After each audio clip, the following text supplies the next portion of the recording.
योग दर्शन में योग मार्ग के लिए 8 सीढ़ियां बताई गई। ये 8 सीढ़ियां कौन कौन सी हैं?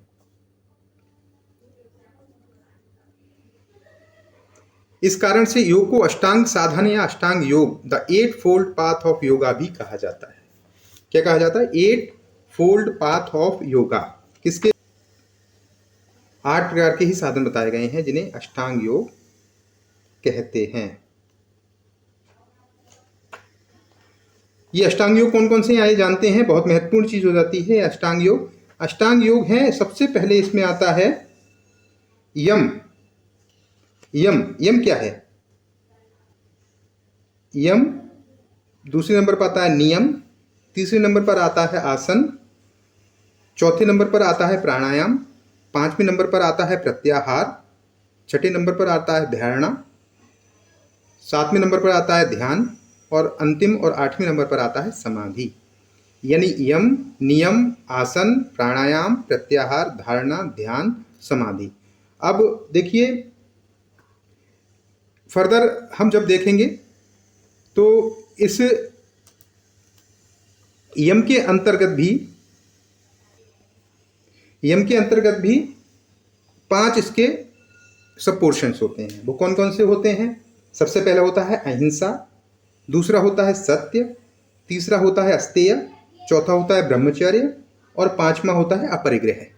यानी अहिंसा, सत्य, अस्तेय, ब्रह्मचर्य और अपरिग्रह ये यम के अंतर्गत आते हैं। यम क्या होता है? यम के अभ्यास के द्वारा एक व्यक्ति क्या करता है? ऐसी बातों को दूर रह सकता है जो उस व्यक्ति के मन को उत्तरजीवी होने की अवस्था के लिए विवेकहीन संघर्ष में सुलझाए रखती है। यानी यम का पालन करने वाला व्यक्ति हिंसा से दूर रह सकता है, ठीक है, वो सत्य के मार्ग पर चलेगा, वो ब्रह्मचर्य को अपनाएगा। वो अपरिग्रह का अर्थ होता है धन व संपत्ति को अपने स्वार्थ के लिए इकट्ठा ना करना। इसके विपरीत इसे अपरिग्रह कहा जाता है। मतलब अपने खुद की धन का संचय जो है, खुद की मानसिक और शारीरिक खुद की स्वार्थी सिद्धि के लिए नहीं करना है। धन की का संकलन करना है तो परमार्थ के लिए करना है, लोगों की सहायता के लिए करना है। इसका अपरिग्रह का ये मतलब होता है। तो ये यम के अंतर्गत 5 जो इसके उपभाग हैं वो हैं अहिंसा, सत्य, अस्तेय, ब्रह्मचर्य और अपरिग्रह। चलिए देखते हैं। इसके बाद है नियम।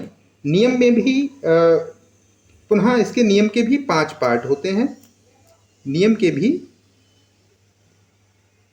नियम यानी ऑब्जर्वेंस जो है, इसके भी 5 भाग होते हैं। अब 5 भाग कौन कौन से होते हैं मैं आपको बताता हूं।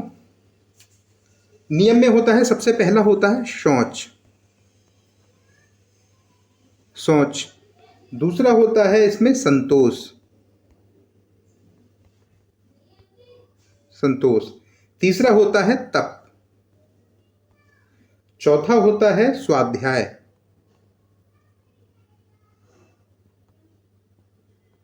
और 5वां और अंतिम होता है ईश्वर प्राणिधान।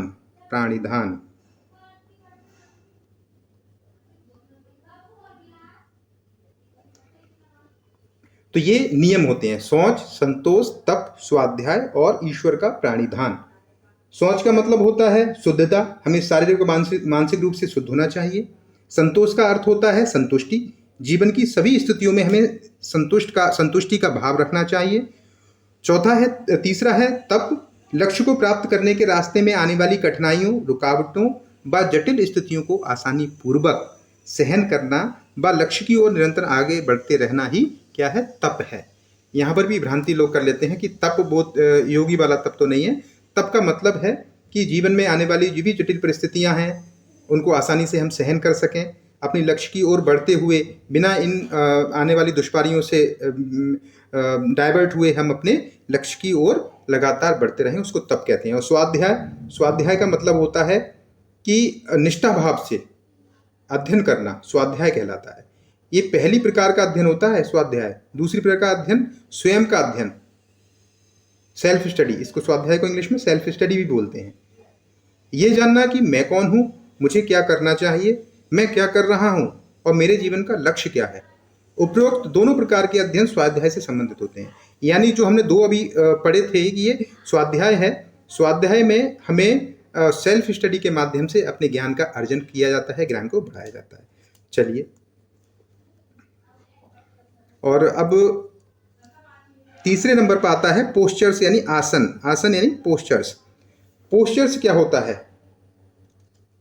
आसन, जैसे कि योग में आसनों का बहुत महत्व है। विभिन्न विभिन्न प्रकार के आसन होते हैं, विभिन्न विभिन्न की शारीरिक मुद्राओं के द्वारा इसको किया जाता है। उनके विशेष विशेष लाभ हैं। कुछ एक शॉर्ट हम इसका एक क्विक भी देखेंगे, कौन कौन से आसन किस किस रोगों में और किस किस हमारे लाभदायक हमारे शरीर के लिए हैं।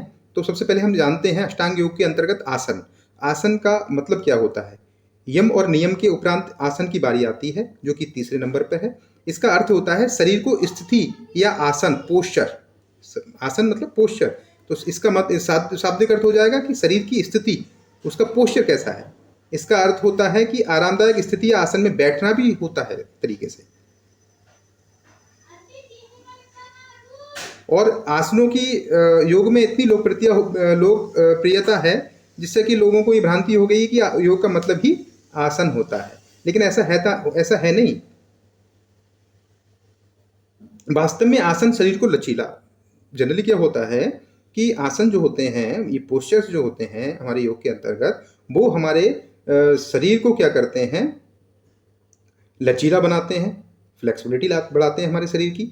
चुस्त व यौवनपूर्ण रखने के लिए भी किए जाते हैं, जो हमें एकदम से तंदुरुस्त बनाते हैं।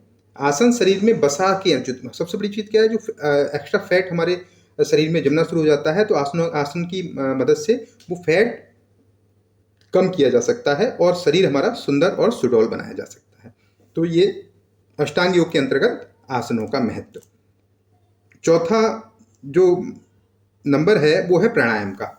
प्राणायाम क्या होता है? प्राणायाम को हम देखिए, प्राणायाम को इंग्लिश में ब्रीथ कंट्रोल भी कहते हैं। ब्रीथ कंट्रोल भी कहते हैं। प्राणायाम श्वसन प्रक्रिया का नियंत्रक होता है।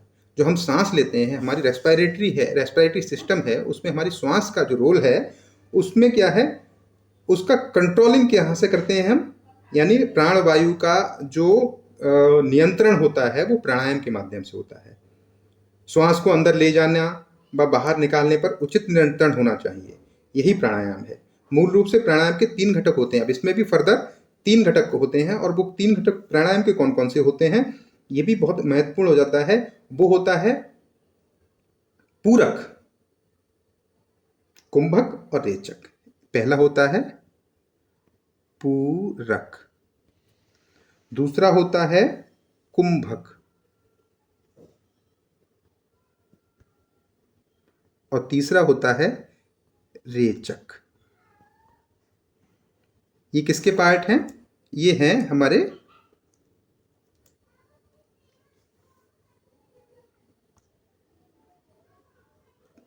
हैं प्राणायाम के पार्ट। 3 प्राणायाम के कौन कौन से पार्ट हैं? पूरक, कुंभक और रेचक। अब ये पूरक, कुंभक और रेचक है क्या? पूरक जो होता है वो होता है इनहेलेशन। इनहेलेशन मतलब सांस को ऊपर खींचना। सांस को जब हम खींचते हैं, सांस लेते हैं, जनरली हम सांस लेते रहते हैं, हमें पता नहीं होता, लेकिन हम एक क्रमबद्ध तरीके से सांस को खींचते हैं, रोकते हैं और फिर छोड़ते हैं। तो इनहेलेशन जो होता है, सांस को ऊपर खींचने की, प्राणवायु को ऊपर खींचने की प्रक्रिया को अंदर या अपने अंदर लंग्स में भरने की प्रक्रिया को क्या कहते हैं? पूरक कहते हैं। इनहेलेशन उसके कहते हैं, उसे पूरक कहते हैं। पूरक में सांस को इनहेल किया जाता है और अपने फेफड़ों में रोका जाता है। दूसरी इसकी अवस्था होती है कुंभक। कुंभक के माध्यम से हमारी जो प्राणवायु जो हमने पूरक क्रिया में सांस अंदर खींची है, उसको इनहेल करना, रिटेनिंग द ब्रीथ, मतलब उस खींची हुई सांस को अपने अंदर, अपने चेस्ट में यानी फेफड़ों में अपने उसको होल्ड करना, रिटेन करना। और रेचक क्या होता है? रेचक में एक्सहेलेशन होता है। एक्सहेलेशन मतलब सांस को, उस खींची हुई सांस को जो हम रोके हुए हैं अपने लंग्स में, उसको रिलीज करना, छोड़ना। तो पूरक, कुंभक और रेचक। पूरक माने सांस को ऊपर खींचना, कुंभक माने रोकना, होल्ड करना, और इसको रिलीज करना। रेचक माने रिलीज करना। तो ये हुए प्राणायाम के 3 घटक या कंस्टिट्यूएंट्स। चलिए अब बढ़ते हैं अपने चौथे 5वें भाग की तरफ, और वो है प्रत्याहार। प्राणायाम के बाद प्रत्याहार। प्रत्याहार क्या होता है? प्रत्याहार जनरली एक आत्मनियंत्रण की एक प्रक्रिया होती है। आत्मनियंत्रण माने सेल्फ कंट्रोल। सेल्फ कंट्रोल की जो प्रक्रिया होती है उसको प्रत्याहार कहते हैं। सेंस की कंट्रोल या सेल्फ कंट्रोल, ठीक है। हमारे सेंस जो होते हैं हमारे, उनको कंट्रोल करना या आत्मनियंत्रण करना, उन सेंस पे कंट्रोल करना, जिसमें व्यक्ति अपनी इंद्रियों पर जो होता है उन इंद्रियों पर नियंत्रण करने को के योग हो जाता है प्रत्याहार के माध्यम से। वास्तव में मस्तिष्क व इंद्रियों को अंतर्मुखी इंट्रोवर्ट करना ही प्रत्याहार कहलाता है। हमारी जितनी मस्तिष्क हैं और मस्तिष्क और जितनी इंद्रियां हैं उनको अंतर्मुखी करना, मतलब इंट्रोवर्ट कर देना, जो हमारे हमारे इच्छाओं पर हावी ना हो सकें, हमारे ऊपर हावी ना हो सकें, उनको हमारे अनुसार चलने की जो प्रक्रिया होती है उनके सेंसों की, तो उस वो प्रत्याहार कहलाता है। प्रत्याहार में होता क्या है, जो इंद्रियां होती हैं, सेंस होते हैं, बाहरी वस्तुओं जो मानसिक एकाग्रता को, जो हमारे कंसंट्रेशन को, माइंड के कंसंट्रेशन को या हमारे किसी कार्य के कंसंट्रेशन को बाधित करती हैं, उन पर कंट्रोल हो जाता है। और कंट्रोल जब हो जाता है तो वो जो हमारी डिस्टर्बेंस वाली चीज़ें होती हैं उनकी अनुक्रिया का जवाब ही नहीं देता, रेस्पॉन्ड ही नहीं करता है माइंड। इस तरीके से क्या होता है, हमारे एक तरीके से हम सेल्फ कंट्रोल में आ जाते हैं, हमारे सेंस जो ऑर्गन्स होते हैं वो हमारे कंट्रोल में आ जाते हैं। अब बात करते हैं 6 नंबर पर, धारणा, fixing the mind of a particular object. धारणा क्या होता है? धारणा को मस्तिष्क की एकाग्रता से ही ध्यान होता है। हम ये जानते हैं कि मस्तिष्क, जब तक हमारा माइंड कंसंट्रेट नहीं होगा तब तक हम नहीं कह सकते कि हम ध्यान में हैं। और सामान्यतः ये देखा जाता है कि मस्तिष्क में स्कैटर्स होते हैं, बिखराव हो जाते हैं। मस्तिष्क जो होता है हमारा, मतलब स्कैटर की कंडीशन में होता है, बिखराव होता है, कभी भ्रमित होता है, कभी यहाँ भागता है, कहीं वहाँ भागता है। और धारणा में क्या होता है कि हम एकाग्र हो जाते हैं और इन जो बिखरे हुए विचार होते हैं, बहुत सारे विचार हमारे माइंड में हैं, बहुत सारे थॉट्स हमारे माइंड में हैं, उनको कंट्रोल में लाया जाए, एक फोकस बिंदु, फोकल पॉइंट पर ध्यान केंद्रित किया जाता है। तो इसी प्रक्रिया प्रक्रिया प्रक्रिया को क्या करते हैं, एकाग्रता। मतलब हमने किसी एक फोकल बिंदु को चुना और उस पर ध्यान केंद्रित किया, और अब व्यक्ति का जो दिमाग है वो उस पर केंद्रित है, उसकी बाह्य चीज़ों से उसका बिल्कुल भी डिस्टर्बेंस वो महसूस नहीं कर रहा है। इस चीज़ को क्या कहते हैं, कंसंट्रेशन या एकाग्रता कहते हैं। तो fixing the mind on a particular object, जो फोकल पॉइंट है, पर्टिकुलर ऑब्जेक्ट कौन सा है, वो फोकल पॉइंट, उस पर केंद्रित करना ही, तो इस प्राप्ति को एकाग्रता कहा जाता है। जब हमारा माइंड कंसंट्रेट होने लगता है, हमारा जो हमारा माइंड है वो पर्टिकुलर ऑब्जेक्ट या फोकल पॉइंट पर केंद्रित होने लगता है, तो उसको धारणा एक मानसिक व्यायाम है, मेंटल एक्सरसाइज है, जो कि योगी लोग ध्यान को समाधि की ओर ले जाने के लिए बनाते हैं। तो जब हमारा कंसंट्रेशन होने लगेगा, मेंटली एक तरीके से एक्सरसाइज करके हम धारणा के माध्यम से अपने माइंड को इधर उधर के विचारों से केंद्रित करके एक चीज़ पर केंद्रित करने लगेंगे, तो हमारा समाधि की ओर जो कदम है वो तेजी से बढ़ जाता है। और योगी लोग इसी धारणा के को समाधि की ओर बढ़ता हुआ कदम मानते हैं। और धारणा के बाद जो आता है वो है ध्यान, मेडिटेशन। अब मेडिटेशन, कई लोग कुछ लोग मेडिटेशन को ही योग और वो समझ लेते हैं, तो मेडिटेशन ध्यान होता है। और मेडिटेशन में क्या होता है, मस्तिष्क की पूर्ण स्थिरता की प्रक्रिया होती है। जो ध्यान मेडिटेशन जो होता है वो क्या होता है, मतलब हमारे मस्तिष्क की, हमारे जो हमारे माइंड की है, वो पूर्ण स्थिरता की एक प्रक्रिया होती है। और ये क्या होता है, एक समाधि। देखिए समाधि, इसके नीचे बात समाधि है, तो समाधि से एक पहले की स्थिति होती है ये, यानी यहाँ पर हम पूर्ण अपने दिमाग को पूर्ण स्थिर कर चुके होते हैं, और इसके बाद सीधा समाधि यानी कंसंट्रेशन की अवस्था में हम पहुंच जाते हैं। तो समाधि से पूर्व की अवधि ध्यान होती है, और ध्यान एक पूर्ण, हमारे दिमाग की एक पूर्ण स्थिरता की प्रक्रिया होती है।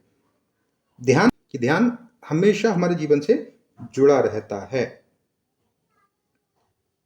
अब आते हैं अष्टांग योग के अंतिम चरण यानी समाधि की ओर। और समाधि को इंग्लिश में कंसंट्रेशन कहा गया है, और संस्कृत का में इसको समाधि ही कहा जाता है। व्यक्ति की आत्मा या जीवात्मा का परमात्मा से मिलन, व्यक्ति की आत्मा या जीवात्मा का परमात्मा से मिलन ही समाधि होता है। मस्तिष्क के सभी आवेगों, जितने भी माइंड के हमारे इम्पल्स होते हैं, आवेग होते हैं, उनको रोकना या उनका विनाश करना ही समाधि है। जब व्यक्ति या योगी समाधि की अवस्था में पहुंचता है तो उसके माइंड में किसी भी प्रकार का आवेग या इम्पल्स नहीं होता। अगर आता भी है किसी भी तरीके का व्यवधान, आवेग आते हैं अगर योगी की समाधि में, तो वो इस स्थिति में पहुंच चुका होता है कि वो इन सब को रोक सके, उन सबको वहीं पर डिस्ट्रॉय कर सके। और ध्यान की अवस्था में क्या होता है, इस अवस्था के दौरान, ध्यान की अवस्था के दौरान स्वयं के बारे में जानकारी का ज्ञान लोप हो जाता है कि मैं हूँ, आई एम। तो योगी समाधि की स्थिति प्राप्त कर लेता है, मतलब हम खुद भूल जाएं कि मैं क्या हूं, क्या हो रहा है, सर्दी है, गर्मी है, इंद्रियों जो हमारे सेंस ऑर्गन्स हैं वो एक तरीके से एकाग्र हो जाएं, जहां हमें अपनी स्थिति का ज्ञान ना हो, भान ना हो। इस स्थिति को क्या कहते हैं, ध्यान समाधि कहते हैं। और वास्तव में सत्य महसूस होने लगता है कि ब्रह्म सत्यम जगत मिथ्या वाली बात भावना आ जाती है। तो ये हमारे समाधि की स्थिति होती है, जिसमें योगी को, जो समाधि अवस्था में होता है, उसको दैविक सुख यानी डिवाइन प्लेजर, उसका अनुभव होने लगता है। तो ये अष्टांग योग के महत्वपूर्ण ये टोटल अष्टांग योग के 8 भाग हैं, अष्टांग योग के, जो बहुत महत्वपूर्ण हैं। इनको डिटेल में हमने पढ़ा। चलिए अब आगे बढ़